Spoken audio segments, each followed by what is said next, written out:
the big story here is I don't know how big it is actually, but it's something that I thought was jaw dropping at the time. I'm slowly becoming more accustomed to it. But let's see if we can get this on Mhm. screen here. Iowa Governor Kim Reynolds to give the GOP response to the State of the Union. I thought, oh my God, really? So let me read this, run this down now from NBC News.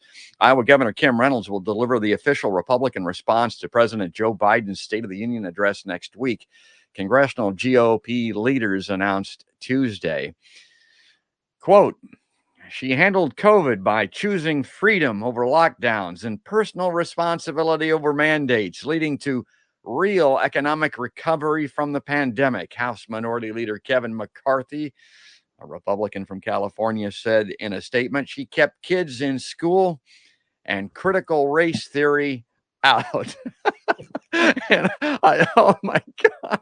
So while Washington Democrats fail working Americans, again, this is a quote, Republican governors are fighting and winning for families. Governor Kim Reynolds' brave, bold, and successful leadership for Iowans has put her right at the front of the pack. Yeah, who's that quote from? That's from Mhm. Senate Majority Leader Mitch McConnell, the devil head, the Republican from Kentucky, said in a statement. So I've got some other slides here that I want to bring up with that, but my God, that must just not more than rankle you. Laura, what's your reaction to that? Well, it's funny. I mean, I feel like I could just write the speech myself. I mean, Yes. we know everything she's going to say. She repeats the same talking points so frequently, right? We never locked down.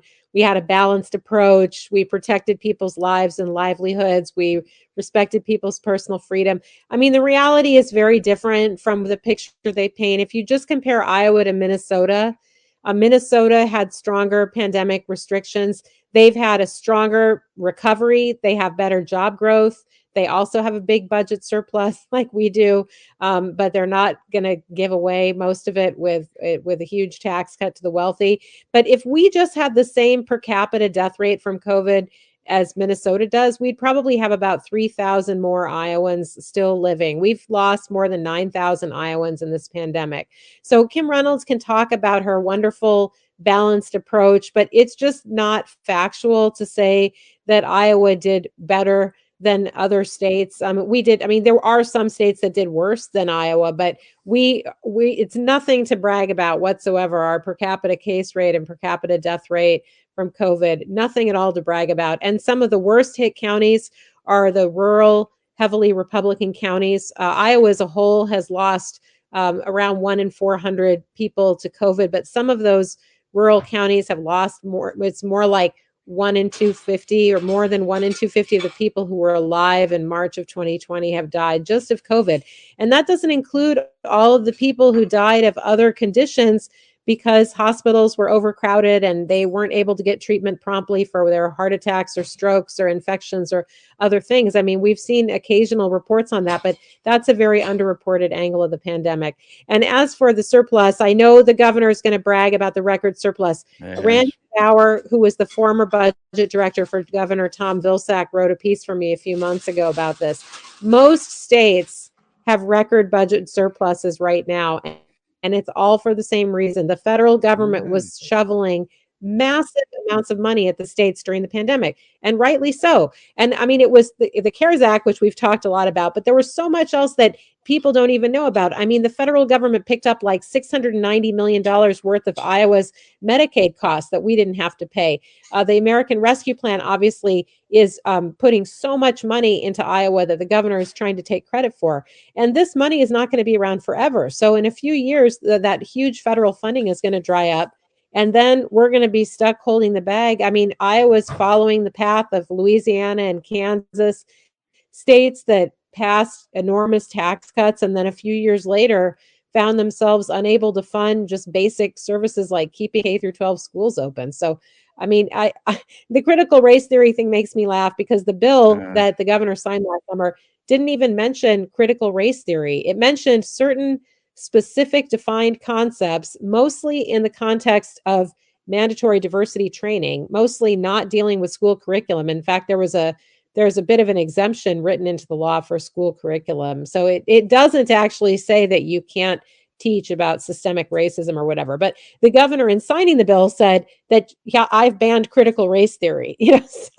So I mean, it's just a fiction. We never had critical race theory in Iowa schools, and now Kim Reynolds is going to take credit for banning it from Banning school. something that didn't exist. Yeah. Yeah, it's Let me just see so. if I can bring this back up now. I want to. It says the State of the Union response has helped raise the national profiles of politicians. Get this a little bigger so that I can see it. Like Georgia Democrat Stacey Abrams and former South Carolina Governor Nikki Haley, a Republican.